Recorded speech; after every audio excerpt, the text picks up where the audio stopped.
우리가 이 신명기를 읽어보면 하나님께서 이스라엘 백성들에게 명령을 하셔요. 그래서 우리가 그 신명기 7절에 가서 보면 여호와께서 너를 대적하기 위해 일어난 적군들을 네 앞에서 패하게 하실 것이다. 그러니까 하나님께서 적극적으로 도와주시면서 그리고 그 땅을 거룩하고 깨끗하게 하기를 명령하셨다 하는 사실입니다. 그래서 신명기 12장 2절에 가서 또 보면은 너희가 쫓아낼 민족들이 그들의 신들을 섬기는 곳은 높은 산이든지 작은 산이든지 푸른 나무 아래든지 막론하고 그 모든 곳을 너희가 마땅히 파멸할 것이며 그 제단을 헐며 그 주상을 깨뜨리며 아세라상을 불사르고 그 조각한 신상들을 찍어 그 이름을 그곳에서 멸하라. 그렇게 말씀하세요. 그러니까 하나님께서는 이스라엘 백성들에게 그 가나안 땅의 그 악한 신들과 신상들을 다 부셔버리라.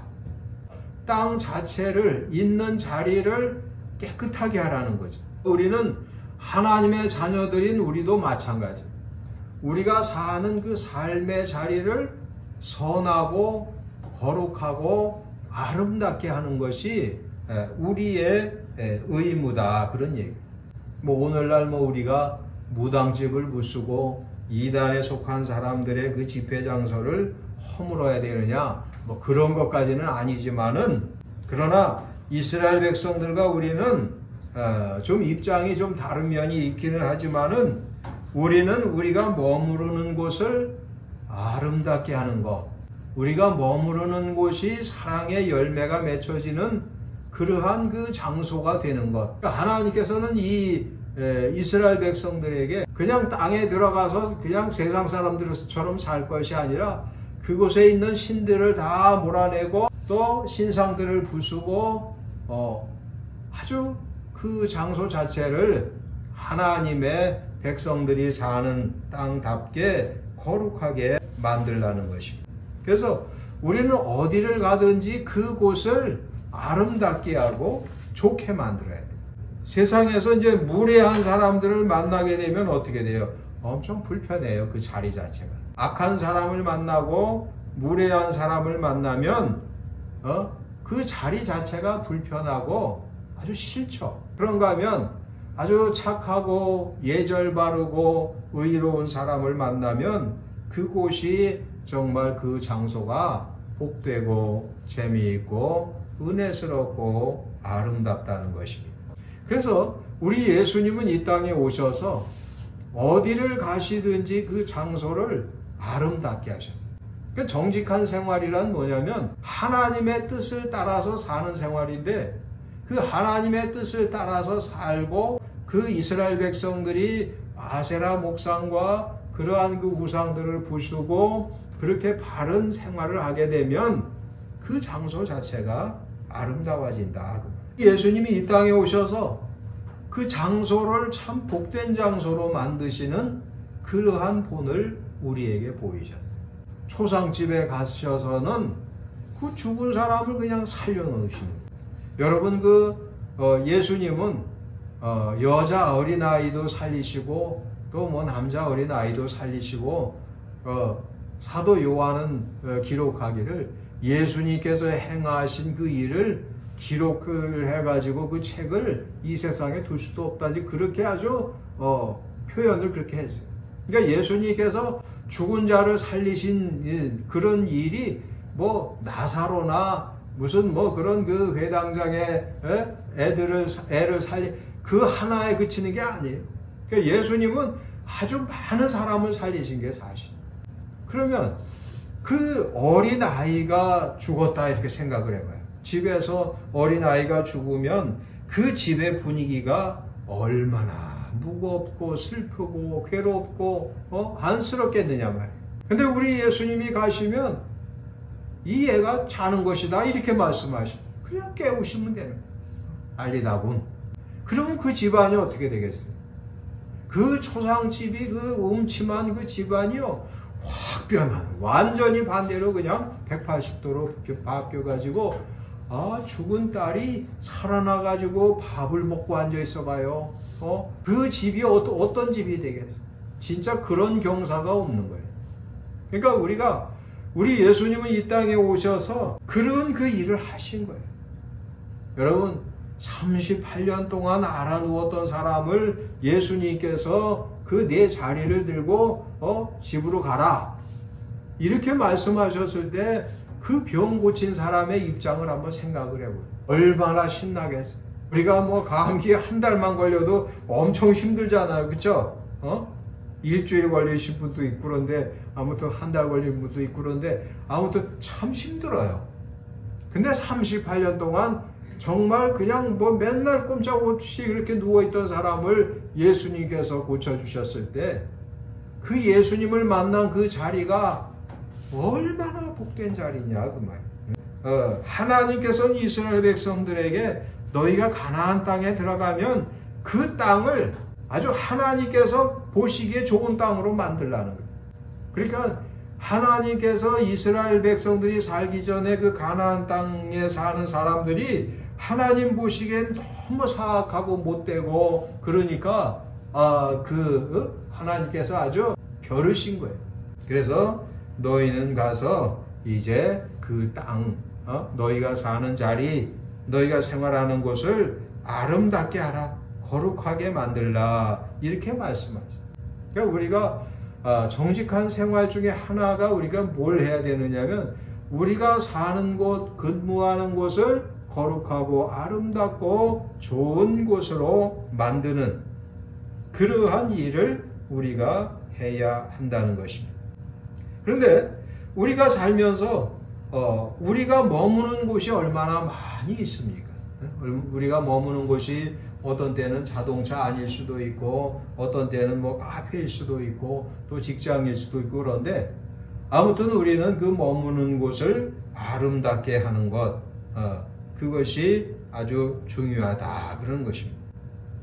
그 다음에 이 정직한 생활은 하나님 보시기에 바른 생활인데 뿐만 아니라 하나님 앞에 좋은 것을 드리는 생활이다라고 이 신명기는 우리에게 말씀하고 있습니다.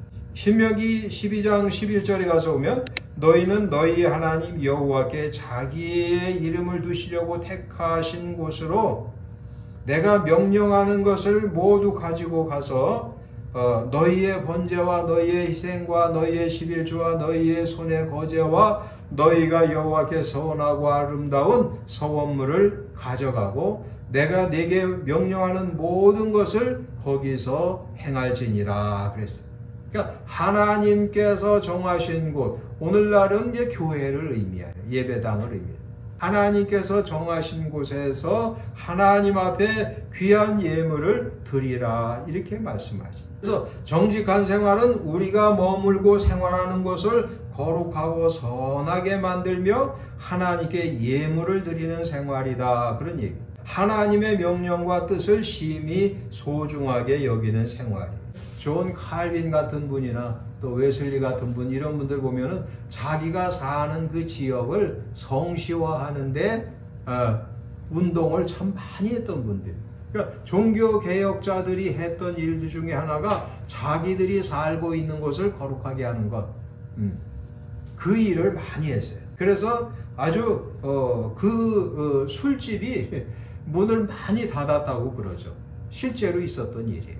그러니까 창기들이 회개를 하고 술집이 문을 닫는 그러한 그 머무는 곳을 거룩하게 하는 선하게 하는 그러한 곳들로 만들었다라는 것입니다.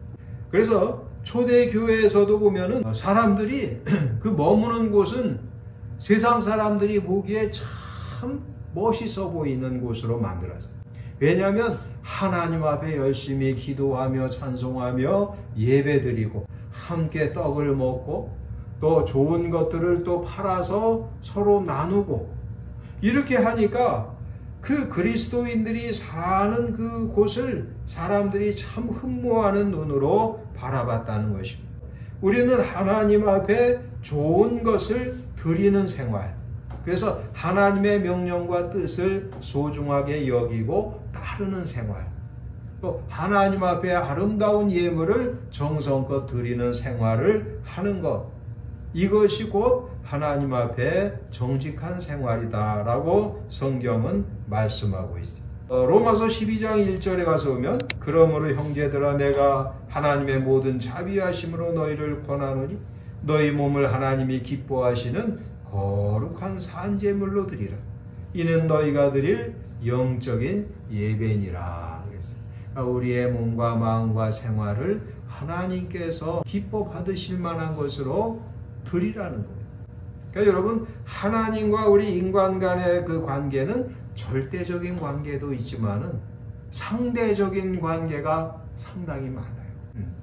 그래서 성경은 너희가 하나님을 가까이 하라. 그러면 하나님이 너희를 가까이 하실 것이다. 이렇게 말씀해요. 내가 하나님을 얼마나 사랑하느냐? 그러면 하나님께서도 우리를 사랑하신다는 거예요. 그러니까 우리가 하나님을 사랑하고 이웃을 사랑하는 그러한 생활을 하게 되면은요, 하나님께서, 그러니까 그 사람이 그 이전에 행하지 않던 그 선을 행하게 되면, 삭개오 같은 사람이요, 과거에는 하나님 앞에 사랑을 적게 받은 사람이에요. 그런데 이 사람이 예수님을 만나고 회개해서 변화가 됐어. 마음이 변화가 되고 생활과 행동이 변화됐을 때 그가 하나님 앞에 더 큰 사랑을 받게 되었다. 하나님과 우리 인간관계도요, 상대적인 거예요. 그래서 우리가 열심히 하나님 앞에 기도하고 예배를 정성껏 잘 드리고 그럼 하나님께서 기뻐하셔. 또 하나님 앞에 게을리하면 어떻게 되겠어요? 하나님께서도 그 사람에게 은혜를 적게 내리신다. 하나님 앞에 우리는 이 세대를 본받지 말고 마음을 새롭게 해서 하나님이 선하시고 기뻐하시고 온전하신 뜻이 무엇인지 분별하고 실천하라는 것입니다. 이제부터라도 하나님 앞에 더 사랑하고 더 충성하고 더 순종하게 되면 하나님께서 은혜를 분명하게 내려주신다라는 것을 우리는 꼭 기억을 해야 돼요.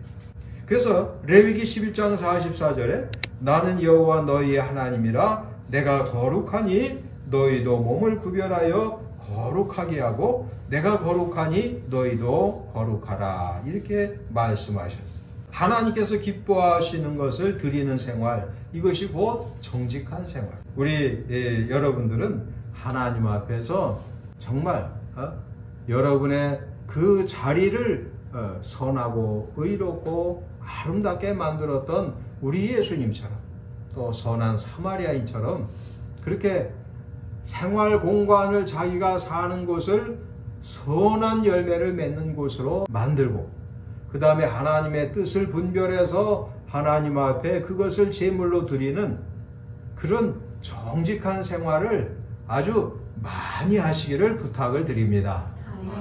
그러면 하나님께서 기뻐하시고 좋은 것을 주셔요. 그러니까 그냥 뭐 말라기 시대 이럴 때처럼 말이에요. 그 사람들은요 그냥 하나님 앞에 드린다는 것에서 그냥 병든 거, 비루 먹은 거, 다리 저는 거 그런 이상한 짐승을 잡아서 하나님 앞에 이거 진짜 너무 범패스럽고 귀찮고 하기 싫은 일이다. 입으로는 그렇게 말을 하고 또 행동으로는 그렇게 하나님이 그걸 받으시겠느냐. 너희 총독에게 줘봐라. 그 총독이 받겠느냐. 그렇게 야단을 치시. 그러니까 하나님과 인간 사이는요 상대적이에요. 그래서 하나님 앞에 우리는 반듯하게 살아야 돼요. 마지막으로 정직한 생활은 우리가 생활하는 그 공간을 선하고 의로운 자리로 만들며 하나님의 명령과 뜻을 따라서 하나님 앞에 예물을 정성껏 또 기뻐하는 것을 드리는 생활이라고 그랬어요. 그리고 마지막은 우리가 생각해 볼 것은 우리가 하나님 앞에 정직한 생활을 하면 내세는 물론 현실적으로 은혜 주신다. 그게 이제 오늘 본문에 나오는 말씀이에요. 여러분 하나님께서 우리에게 은혜 주실 때 내세만 주시는 거 전혀 아닙니다. 물론 내세에서도 의의 면류관을 받게 돼 있어요. 여러분들 다 면류관 이제 다 받게 돼 있어요. 그 면류관 났으면 얼마나 멋있는 줄 아세요?